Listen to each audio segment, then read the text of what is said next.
All right, Shalom. Shalom. First and foremost, want to begin by giving all praises and all glory to Yahweh, Bahasham, Yahweh Shai, Bahasham, Racha HaKodash, double honors unto the apostles and elders at great millstone who do rule well. Peace, blessing to the saints at Akim. May we let Brethren pushing the truth on the four corners of the earth, giving all diligence to make the calling and election show. This is the brother Kwana from the great millstone camp, Trinidad. Coming once again to this program, Paul Yahweh Bashim Yoshai to do our lesson, Lord willing, edifying to the elected nation of Israel, right?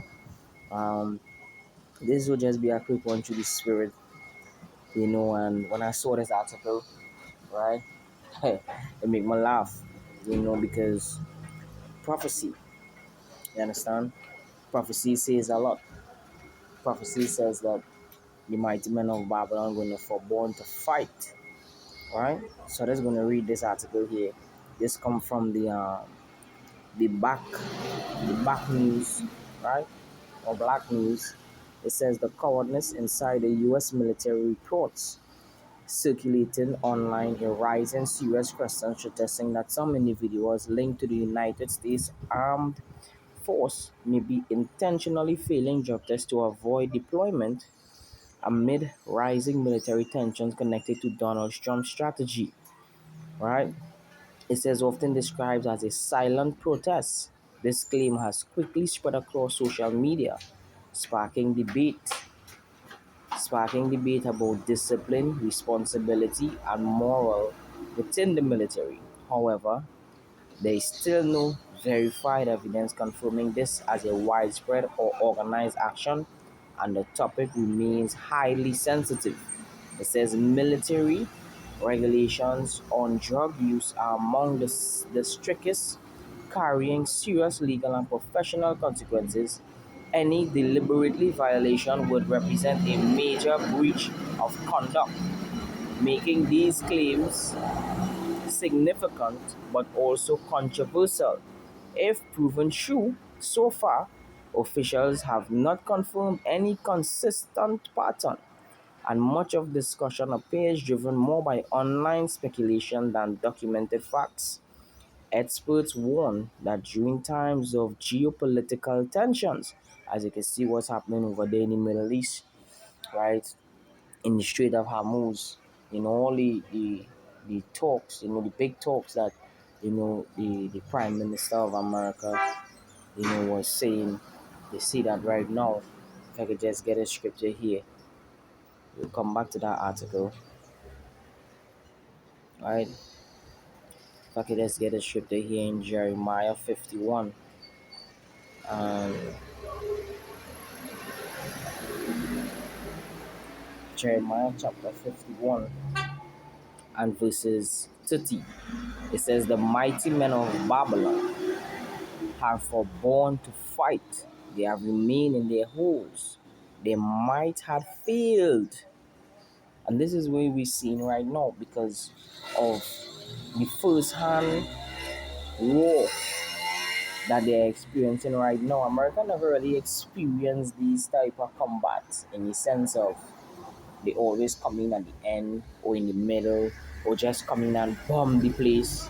But they never had anyone, stood up to them, right? And launch back missiles at them.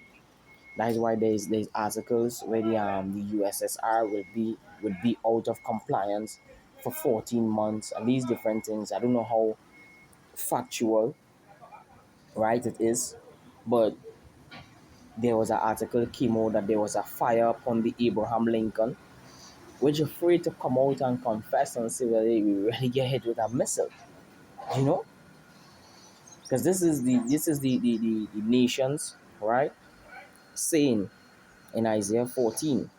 What is saying? Isaiah 14 and verses I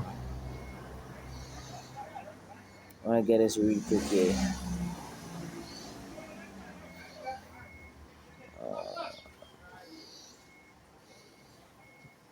Isaiah 14 and verses 12. It says, how art thou fallen from heaven, O Lucifer?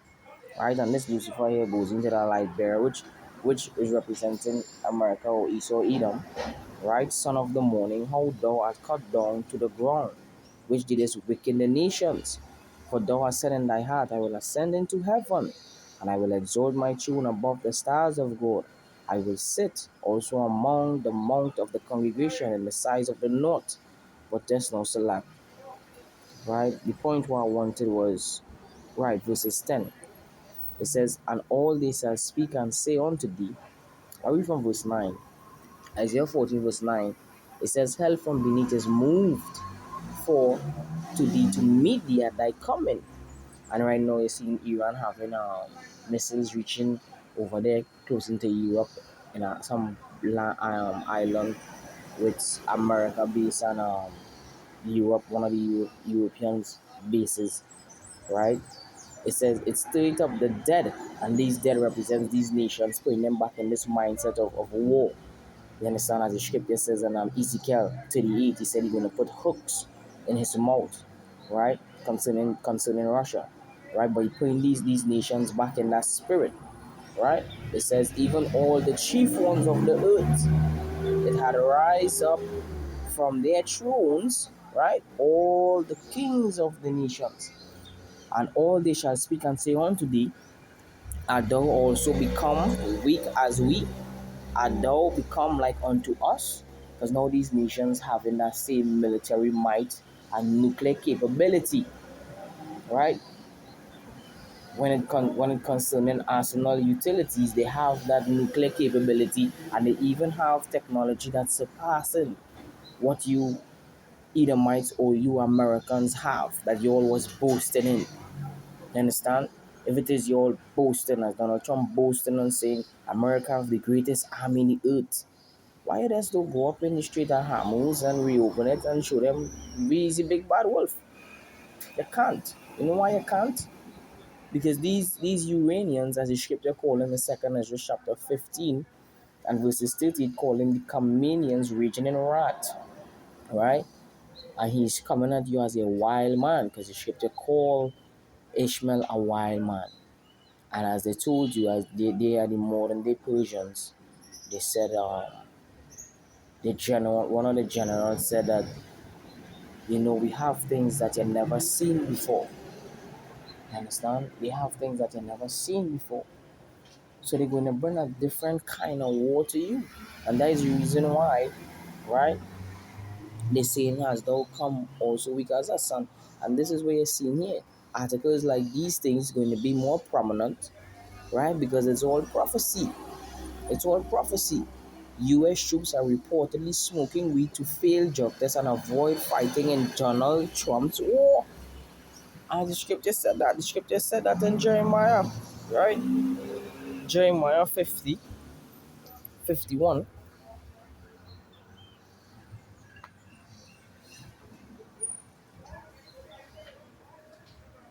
And verses 30 says, the mighty men of Babylon are forborn to fight. They have remained in their holes. Their might had failed. This is no more this big bad wolf. You understand? Somebody bring the water real. That is the Comanians raging in wrath. Right? But as it is prophesied that the Lord going to take away the northern army, we're going to go to that scripture in a bit. I'll read this out. They have become as a woman. They have burned her dwelling places. Her bars are broken. Right? But as prophesied, the scripture says in Joel chapter 2, Joel chapter 2, and verses verses 20, it says, but I will remove far off from you the northern army, right? The American army, and will drive him into a land barren and desolate over there in the Middle East, right? So-called Middle East, which is faced towards the East Sea, which just East sees the Euphrates, and his hinder part towards the uttermost sea, which is the Red Sea, and his stink, right? His stink shall come up, and his ill savor shall come up, because he had done great things. And there the army is gonna be buried, right? That army is gonna die over there. That American army, that American might is gonna die over there, right? What you all going across there to do, you all going across there to die. Because the scripture calls that Jeremiah Joel chapter 3 and verses I'm gonna get this here real quick. Joel 3, bear with me a quick second.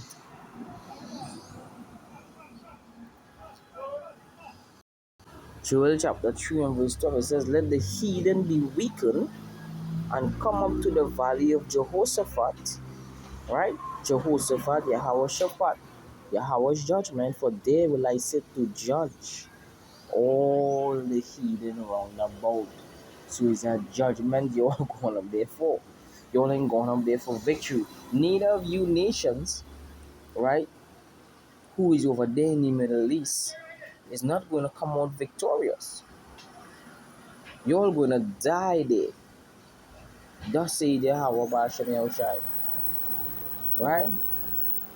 There is no other nation going to rise up after this empire falls. The nation that is going to rise is Yasharallah, the Israelites. The Hawashai is coming to rule. This is all going according to the Lord's plan, according to prophecy, according to the will of Yahweh Ba'ashem Yahushai. So this was just a quick news flash, right, concerning the U.S. troops. And okay, let's start some of the comments here. Ortega Albert, as a veteran who served honorably in the United States Army Forces, did 4 combat tours. I would not serve for a coward, POS, born, spur, arrogant, for placing U.S. Armed Forces in danger to make more money to gift off the government. Let them send their children to fight the war. They got the deep pockets. It's not our war. However, God is in control. Man need to understand this. It's time for folks to come back to the table and make wrong right. Give back what you took. That's the right thing to be. Let's be real and keep it 100 people. Rule them for you got them. Love it. Do what you have to do. Keep safe. We salute you for your intellectual service and support. Way to go, boys. Who wants to go for war for Operation Epstein distraction? Hey, beautiful, beautiful. These are good comment. You understand? Yeah, because you need to distract, right? Another one here says, I will be smoking every day with this emotional infant in charge of the military. They probably smoking crack now. And they just the mighty men of Babylon for wanting to fight, because it's a time where the Lord will bring great judgment. Right? So this was a quick news flash. Through this program power of Yahweh Ba'ashem Yahushai. Hopefully this was edifying to the elected nation of Israel. I want to give all praises and all glory to Yahweh Ba'ashem Yahushai. Ba'ashem Rakah HaKodash. Shalom.